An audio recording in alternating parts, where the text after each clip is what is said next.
कांग्रेस की मीटिंग में भयंकर लड़ाई, चिल्लाते हुए उठकर मीटिंग से भाग गए राहुल गांधी। हरियाणा के नतीजे आए 2 दिन हो गए हैं, लेकिन अभी तक कांग्रेस यकीन नहीं कर पा रही है कि वह हार गई है। हरियाणा के नतीजों से पार्टी को बड़ा झटका लगा है। हार के कारणों पर मंथन भी शुरू हो चुका है। हरियाणा चुनाव के नतीजों में बीजेपी की तीसरी बार जीत हुई, जबकि कांग्रेस को करारा झटका लगा। इस हार को लेकर आज कांग्रेस पार्टी की समीक्षा बैठक हुई, जिसमें कांग्रेस नेता राहुल गांधी ने स्थानीय नेताओं पर भयंकर गुस्सा जाहिर किया और कहा कि उन्होंने निजी हितों को ज्यादा तवज्जो दी। यह बैठक कांग्रेस अध्यक्ष मल्लिकार्जुन खड़गे के घर पर हुई, जिसमें पार्टी के नेतृत्व के वरिष्ठ नेता मौजूद थे। इसे लेकर शीर्ष स्तर पर मंथन चल रहा है और आने वाले समय में यदि कुछ नेताओं के खिलाफ एक्शन हो जाए तो कोई हैरानी वाली बात नहीं होगी। इस मीटिंग में कांग्रेस के शीर्ष नेता राहुल गांधी, मल्लिकार्जुन खड़गे मौजूद थे। इस बैठक में भूपेंद्र हुड्डा भी शामिल हुए थे। उनके सामने ही राहुल गांधी ने कहा, कुछ लोगों ने पार्टी की जगह निजी हितों को ज्यादा प्राथमिकता दी। यही नहीं, हार की कारणों की पड़ताल के लिए कांग्रेस ने फैक्ट फंडिंग कमेटी के गठन का फैसला लिया है। जानकारी के मुताबिक हरियाणा चुनाव में हार को लेकर हुई कांग्रेस पार्टी की बैठक में राहुल गांधी और खड़गे के अलावा महासचिव केसी वेणुगोपाल से लेकर हरियाणा प्रदेश अध्यक्ष उदय भान, भूपेंद्र सिंह हुड्डा, प्रभारी दीपक बाबरिया और हरियाणा के पर्यवेक्षक अशोक गहलोत भी मौजूद थे।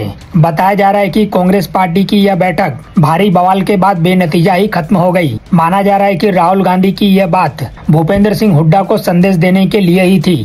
खास बात यह है कि इस बैठक में भूपेंद्र हुड्डा को तो हरियाणा से बुलाया गया था, लेकिन कुमारी शैलजा और रणदीप सिंह सुरजेवाला को नहीं बुलाया गया था। इससे साफ है कि राहुल गांधी सीधे भूपेंद्र हुड्डा को ही संदेश देना चाहते थे।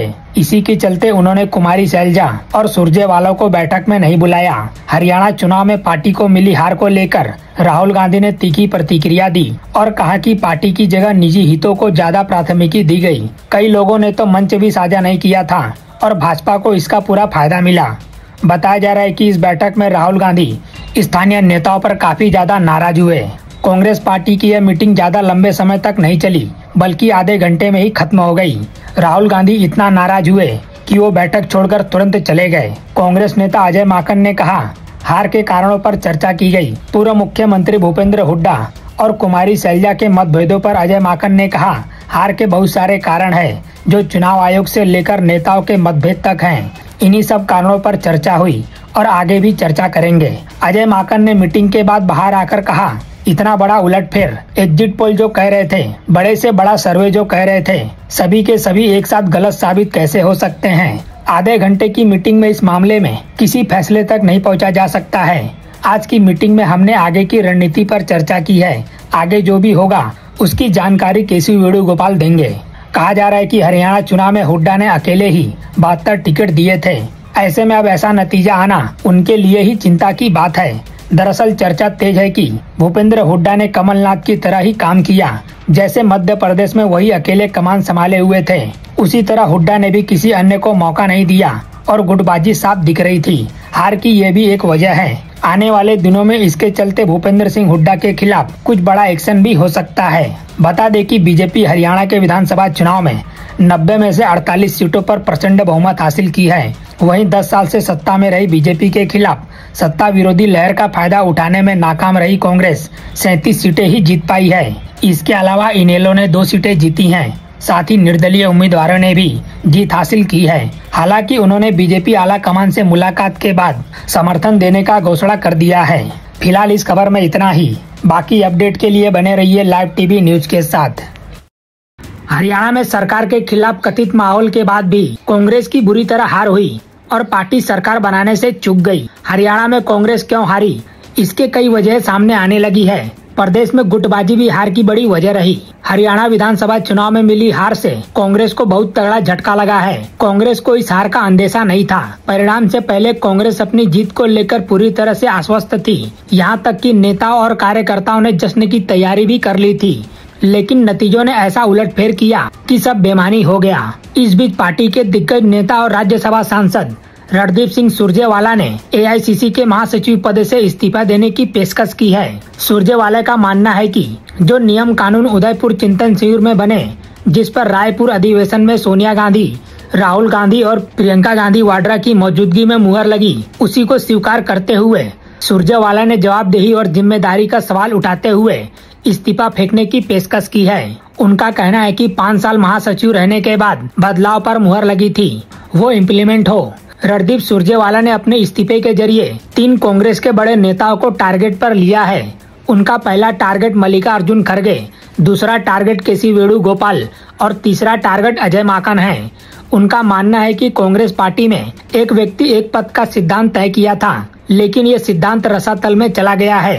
पार्टी अध्यक्ष खड़गे राज्यसभा में विपक्ष के नेता बने हुए हैं। इसके साथ ही पार्टी के नेता केसी वेणुगोपाल पर भी उन्होंने बड़ा सवाल उठाया है। उनका कहना है कि राहुल गांधी के करीबी संगठन महासचिव इस पद पर 5 साल पार कर चुके हैं। ऐसे में जो चिंतन शिविर में नियम कानून तय किए गए थे, अब उसके आधार पर फैसला होना चाहिए। इसके साथ ही सुरजेवाला ने कांग्रेस के सीनियर नेता अजय माकन की भूमिका पर भी सवाल उठाया है। उनका कहना है कि अजय माकन महासचिव रहे, कोषाध्यक्ष हैं, लगातार तमाम राज्यों की सक्रिय कमेटी के चेयरमैन हैं, बावजूद इसके हार मिली है। ऐसे में उनकी जवाबदेही तय क्यों नहीं है? वैसे ये कोई पहला मौका नहीं है जब रणदीप सिंह सुरजेवाला ने महासचिव पद से इस्तीफे देने की पेशकश की हो। इससे पहले कर्नाटक में सरकार बन जाने के बाद भी उन्होंने महासचिव पद को छोड़ने की बात कही थी। उस दौरान उन्होंने हरियाणा में फोकस करने का हवाला दिया था। उन्होंने कहा था कि वो हरियाणा में होने वाले चुनाव में फोकस करना चाहते हैं, इसलिए पद से इस्तीफा देना चाहते हैं। हालांकि कांग्रेस अध्यक्ष मल्लिकार्जुन खड़गे और राहुल गांधी ने उनके इस्तीफे को खारिज कर दिया था। वहीं कुमारी शैलजा और अशोक तंवर दलित समुदाय से आते हैं और प्रदेश में दलितों के बड़े नेता माने जाते हैं, लेकिन ये लोग अपने समुदाय का वोट कांग्रेस को ट्रांसफर नहीं करा सके। फिलहाल इस खबर में इतना ही। बाकी अपडेट के लिए बने रहिए लाइव टीवी न्यूज के साथ। हरियाणा विधानसभा चुनाव में कॉन्फ्रेंस की हार पर राहुल गांधी ने एक दिन बाद अपनी पहली प्रतिक्रिया दी। राहुल गांधी ने पहली प्रतिक्रिया में ही अपने पुराने प्रोपोगेंडा को हवा दे दी है। ये वही प्रोपोगेंडा है जो कांग्रेस हर हार के बाद आगे बढ़ाती रहती है। राहुल गांधी ने अपनी प्रतिक्रिया में जम्मू कश्मीर में नेशनल कॉन्फ्रेंस के गठबंधन को बधाई दी और लोकतंत्र की जीत बताया, लेकिन हरियाणा में उन्होंने हार को स्वीकार करने के बजाय चुनाव प्रक्रिया पर ही प्रश्न उठा दिए। राहुल गांधी ने बुधवार को अपने ट्वीट में लिखा, जम्मू कश्मीर के लोगों का तहे दिल से शुक्रिया। प्रदेश में INDIA की जीत संविधान की जीत है, लोकतांत्रिक स्वाभिमान की जीत है। हम हरियाणा के अप्रत्याशित नतीजों का विश्लेषण कर रहे हैं। अनेक विधानसभा क्षेत्रों से आ रही शिकायतों से चुनाव आयोग को अवगत करवाएंगे।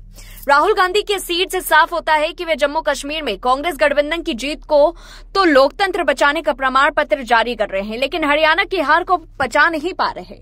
इस ट्वीट में उन्होंने शिकायतों का जिक्र भाजपा की जीत पर प्रश्न उठाने के लिए किया।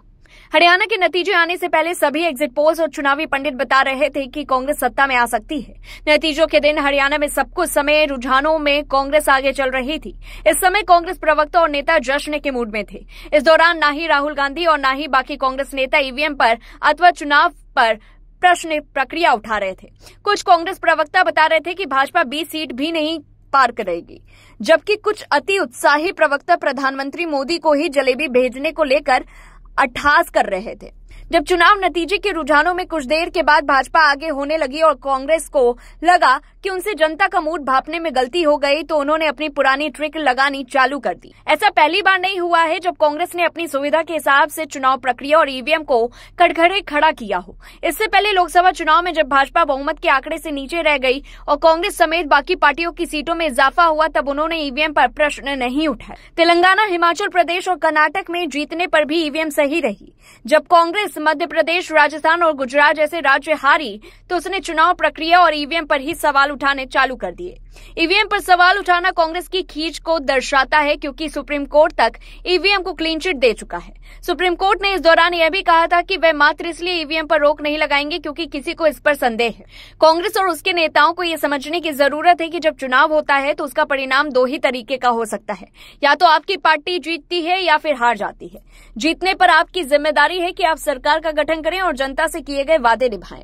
हारने पर आपको अपनी समीक्षा करनी होती है और साथ ही सरकार को सकारात्मक तरीके से सहयोग दें और जनता के मुद्दों को उठाएं। कांग्रेस के मामले में इसका ठीक उल्टा है। वह जीत के बाद अति उत्साहित हो जाती है, जबकि हार के बाद अपनी समीक्षा के बजाय आरोप प्रत्यारोप का राजनीति करने लगते हैं। कांग्रेस 2024 के बाद यह नहीं समझ पा रही है कि यदि वह ईवीएम या चुनावी प्रक्रिया पर प्रश्न उठाएगी तो जनता उसको समर्थन नहीं करने वाली। जनता को भी पता है कि भारतीय चुनावी प्रक्रिया बहुत मजबूत है और यहाँ गड़बड़ियों की आशंका नहीं है। कांग्रेस ये बात जितनी जल्दी समझकर अपने संगठन और विचारधारा को ठीक करके काम करेगी उतना अच्छा होगा। इस पूरी रिपोर्ट को लेकर के आपकी क्या कुछ राय कमेंट बॉक्स में बताएं। तब तक के लिए देखते रहिए live TV news. Jammu Kashmir और हरियाणा विधानसभा चुनाव के परिणाम अब सामने आ चुके हैं। जम्मू कश्मीर में जहां नेशनल कॉन्फ्रेंस और कांग्रेस के गठबंधन को पूर्ण बहुमत मिला है, तो वहीं हरियाणा में भाजपा एक बार फिर सरकार बनाने जा रही है। जम्मू कश्मीर में कांग्रेस को मात्र 6 सीटें मिली हैं, वहीं भाजपा राज्य में दूसरी सबसे बड़ी पार्टी बनकर उभरी है। वहीं हरियाणा में तमाम प्रयासों के बावजूद भाजपा को बहुमत मिला।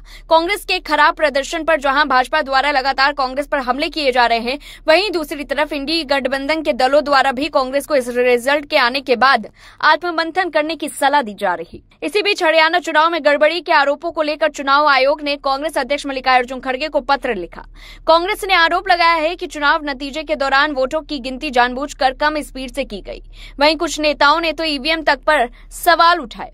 इस बीच आयोग ने खड़गे को लिखे पत्र में कहा कि आपके और विपक्ष के नेता राहुल गांधी के बयानों पर हमने गौर किया है, जिसमें हरियाणा के नेताओं को अप्रत्याशित बताया गया है और कांग्रेस ने इसका विश्लेषण करने और अपनी शिकायतों के साथ चुनाव आयोग से संपर्क करने का प्रस्ताव रखा है, जिसे हमने गंभीरता से लिया है। आयोग ने कहा कि कांग्रेस नेताओं जयराम रमेश और पवन खेड़ा ने कहा कि ये चुनाव परिणाम अस्वीकार है। देश की समृद्ध लोकतांत्रिक विरासत में ऐसा बयान हमने कभी नहीं सुना। ये बयान अभिव्यक्ति की आजादी से कोसों दूर है और ये वैधानिक और नियामक चुनावी ढांचे के अनुसार व्यक्त लोगों की इच्छा की अलोकतांत्रिक अस्वीकृति की ओर बढ़ता है। चुनाव आयोग ने कहा कि हम पार्टी अध्यक्ष और राहुल गांधी का बयान चुनावी नतीजों पर पार्टी की औपचारिक स्थिति मानते हैं। इसके चलते चुनाव आयोग ने आज शाम 6 बजे कांग्रेस प्रतिनिधि मंडल से मिलने पर सहमति जताई। वहीं बीजेपी ने एक बार फिर राहुल गांधी पर करारा प्रहार किया। भाजपा नेता जयवीर शेरगिल राहुल गांधी के बयान पर कहा, जब वोटों की गिनती हो रही थी तब राहुल गांधी देश में ही नहीं थे। वे 3 से 4 दिन पहले ही देश से बाहर गए हुए थे, तो राहुल गांधी को देश में क्या हो रहा वो उन्हें पता ही नहीं। राहुल गांधी उस बालक की तरह हैं जो हमेशा परीक्षा में फेल होने के बाद अपने शिक्षक या प्रश्न पत्र या अपने स्कूल पर आरोप लगाते हैं, लेकिन अपनी गलती कभी नहीं स्वीकार करता। यही कारण है कि कांग्रेस पार्टी आज अपने विनाश पथ पर चल चुकी है। आज राहुल गांधी के साथ ही इंडी गठबंधन जो है वो भी आज कांग्रेस को एक बोझ समझ रहे हैं। वही कुछ घंटे बाद एक्स पोस्ट पर नतीजों को लेकर अपनी पहली प्रतिक्रिया में राहुल गांधी ने कहा कि हम हरियाणा के अप्रत्याशित नतीजों का विश्लेषण कर रहे हैं। अनेक विधानसभा क्षेत्रों से आ रही शिकायतों से चुनाव आयोग को अवगत कराएंगे। सभी हरियाणा वासियों को उनके समर्थन और हमारे बब्बर शेर कार्यकर्ताओं को उनके अथक परिश्रम के लिए दिल से धन्यवाद। हक का, सामाजिक का और आर्थिक न्याय का, सच्चाई का ये संघर्ष जारी रखेंगे। आपकी आवाज बुलंद करते रहेंगे। कांग्रेस अध्यक्ष मल्लिकार्जुन खड़गे ने मंगलवार को ही जयराम रमेश और पवन खेड़ा को हरियाणा चुनाव के परिणामों को अस्वीकार करने की घोषणा के बाद अपनी प्रतिक्रिया में इसे अप्रत्याशित करार देते हुए मतगणना से जुड़ी शिकायतें चुनाव आयोग के पास ले जाने की बात कही थी। इस पूरी रिपोर्ट को लेकर के आपकी क्या कुछ राय है कमेंट बॉक्स में बताएं। तब तक के लिए देखते रहिए लाइव टीवी न्यूज। इस साल लोकसभा चुनाव से पहले धन की कमी का रोना रो रही कांग्रेस ने चुनाव आयोग को बताया है कि इस बार के लोकसभा चुनाव और 4 राज्यों के विधानसभा चुनावों में उसने चुनाव प्रचार पर करीब 585 करोड़ रुपए खर्च किए हैं। पैसे की कमी का दावा करने वाली कांग्रेस ने लोकसभा और विधानसभा चुनाव में जमकर खर्च किया। चुनाव आयोग की रिपोर्ट के मुताबिक लोकसभा और उसके साथ होने वाली विधानसभा चुनाव में कांग्रेस ने 585 करोड़ रुपए खर्च किए। बता दें कि इस बार लोकसभा चुनाव के साथ आंध्र प्रदेश, अरुणाचल प्रदेश, ओडिशा और सिक्किम में विधानसभा के चुनाव करवाए गए थे। कांग्रेस ने मीडिया कैंपेन और प्रचार में 410 करोड़ रुपए खर्च किए। इसके अलावा सोशल मीडिया के जरिए प्रचार में कांग्रेस ने 46 करोड़ रुपए लगाए। स्टार प्रचारकों की हवाई यात्राओं पर 105 करोड़ खर्च। कांग्रेस ने कहा कि उसने लोकसभा चुनाव प्रचार के दौरान अपने स्टार प्रचारकों की हवाई यात्राओं पर लगभग 105 करोड़ रुपए खर्च किए, जिनमें पार्टी प्रमुख मल्लिकार्जुन खड़गे, पार्टी के पूर्व अध्यक्ष राहुल गांधी और कांग्रेस महासचिव प्रियंका गांधी वाड्रा और अन्य नेता शामिल थे। पार्टी ने इस साल लोकसभा चुनाव में राहुल गांधी और पार्टी के कुछ अन्य उम्मीदवारों को चुनाव लड़ने के लिए 11.20 करोड़ रुपए का एक मुश्त भुगतान भी किया। लोकसभा चुनाव प्रचार के दौरान पोस्टर, बैनर, होर्डिंग और अन्य प्रचार सामग्री की छपाई कर कुल 68.62 करोड़ रुपए खर्च किए। लोकसभा चुनाव की घोषणा के समय कांग्रेस के पास विभिन्न जमा राशि के रूप में कुल 170 करोड़ रुपए थे। पार्टी को 13.76 करोड़ रुपए नकदी जमा समेत विभिन्न रूपों में सकल प्राप्तियों के रूप में 539.37 करोड़ रुपए प्राप्त हुए। लोकसभा चुनाव के समय कांग्रेस ने घोषणा की थी कि उसके पास केवल 170 करोड़ रुपए ही जमा हैं। उल्लेखनीय है कि आयकर विभाग ने प्रमुख विपक्षी दल के बैंक खाते फ्रीज कर दिए थे, जिसे काफी शोर शराबे के बाद मामला अदालत में जाने पर डिफ्रीज किया गया था। मुख्य विपक्षी दल कांग्रेस ने 2024 के लोकसभा चुनाव से पहले धन की कमी का जिक्र किया था, क्योंकि पिछले वर्षों के आयकर रिटर्न के विवादों को लेकर आयकर विभाग ने पार्टी के कुछ बैंक खातों पर रोक लगा दी थी। हालांकि दिल्ली हाईकोर्ट ने टैक्स अधिकारियों द्वारा कांग्रेस के खिलाफ 4 साल की अवधि के लिए टैक्स रीअसेसमेंट कार्रवाई शुरू करने को चुनौती देने वाली याचिकाएं खारिज कर दी थी। मामले पर भाजपा नेता शहजाद पूनावाला का बयान सामने आया था। उन्होंने कहा था कि ये पहली बार नहीं है जब उच्च न्यायालय ने कांग्रेस के बेतुके प्रोपोगेंडा को खारिज करने का काम किया। जब कांग्रेस के पास पर्याप्त समय था तब वे उच्च न्यायालय या किसी अधिकारी के पास नहीं गए और अब वे लोग प्रतिशोध चिल्ला रहे हैं। भाजपा नेता ने कहा था कि यदि कांग्रेस के परिवार के अस्तित्व या उनके भ्रष्टाचार पर जनता करारी चोट करती है तो वे इसे लोकतंत्र पर चोट बताते हैं। हालांकि मामला अदालत में पहुंचने के बाद खातों पर से रोक हटा दी गई। कांग्रेस ने आम चुनावों में 543 लोकसभा सीटों में से 99 सीटें जीती और मुख्य विपक्षी पार्टी के रूप में उभरी।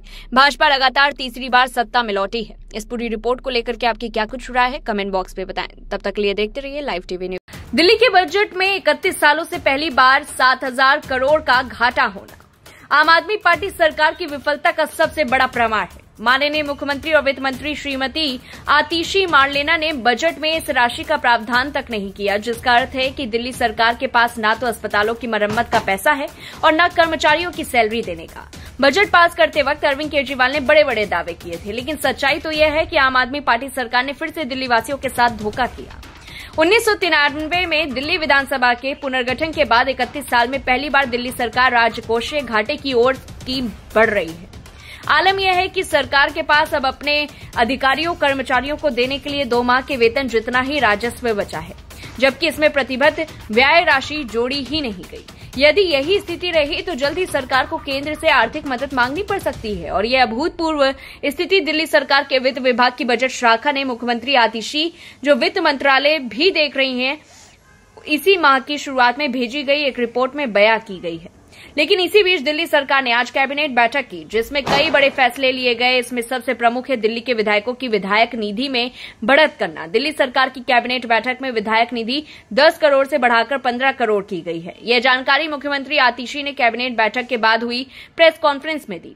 सीएम आतिशी ने बताया कि विधायक अब हर साल 15 करोड़ से अपना विधानसभा क्षेत्र का विकास करवा पाएंगे और इस बढ़त के बाद दिल्ली के विधायकों की विधायक निधि महाराष्ट्र, केरल जैसे राज्यों के मुकाबले 3 गुना ज्यादा हो गई है। सीएम आतिशी ने कहा कि पिछले 10 साल से दिल्ली सरकार ने अरविंद केजरीवाल जी के मार्गदर्शन में दिल्ली वालों की बेहतरी के लिए काम किया और ये आगे भी जारी रहेगा। सीएम आतिशी ने साझा करते हुए कहा कि आज दिल्ली सरकार के कैबिनेट की महत्वपूर्ण बैठक में विधायक फंड से जुड़ा हुआ बहुत बड़ा फैसला लिया गया। विधायक फंड लोकतंत्र में बेहद महत्वपूर्ण होता है, जिसके द्वारा जनता अपने क्षेत्र में छोटे बड़े विकास कार्य अपने विधायक के माध्यम से करवा सकती है। अपना काम करवाने के लिए विधायक फंड जनता की आवाज है, जिसके द्वारा जनता अपने क्षेत्र में छोटे बड़े विकास कार्य अपने विधायक के माध्यम से करवा सकती है। अपना काम करवाने के लिए विधायक फंड जनता की आवाज है। उन्होंने कहा कि आज दिल्ली सरकार की कैबिनेट ने बहुत बड़ा फैसला लिया और दिल्ली में विधायक फंड को सालाना 10 करोड़ रुपए से बढ़ाकर 15 करोड़ रुपए प्रतिवर्ष कर दिया है। बीजेपी नेता रामबीर सिंह बिदूरी ने लिखा, आम आदमी पार्टी सरकार के भ्रष्टाचार और कुप्रबंधन ने दिल्ली को बर्बाद करके रख दिया। 1993 में विधानसभा बनने के बाद दिल्ली कभी घाटे में नहीं रही, लेकिन इस बार बजट में करीब 7,000 करोड़ के घाटे की आशंका है। दिल्ली सरकार के पास अब बिजली की सब्सिडी देने, सड़कों की मरम्मत करने, जल बोर्ड के काम करने, इलेक्ट्रिक बसों में अपना अंशदान देने, मेट्रो फंड बन रहे अस्पतालों को पूरा करने, बस डिपो बनाने के लिए दिल्ली के खजाने में पैसा नहीं। जब शराब घोटाला करके अपना घर भरा हो और 175 करोड़ का शीश महल बना लिया हो तो फिर दिल्ली का तो यह हाल होना ही था।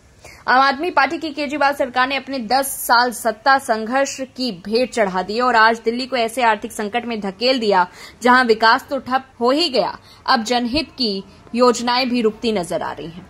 इस पूरी रिपोर्ट को लेकर के आपकी क्या कुछ राय, कमेंट बॉक्स पे बताएं।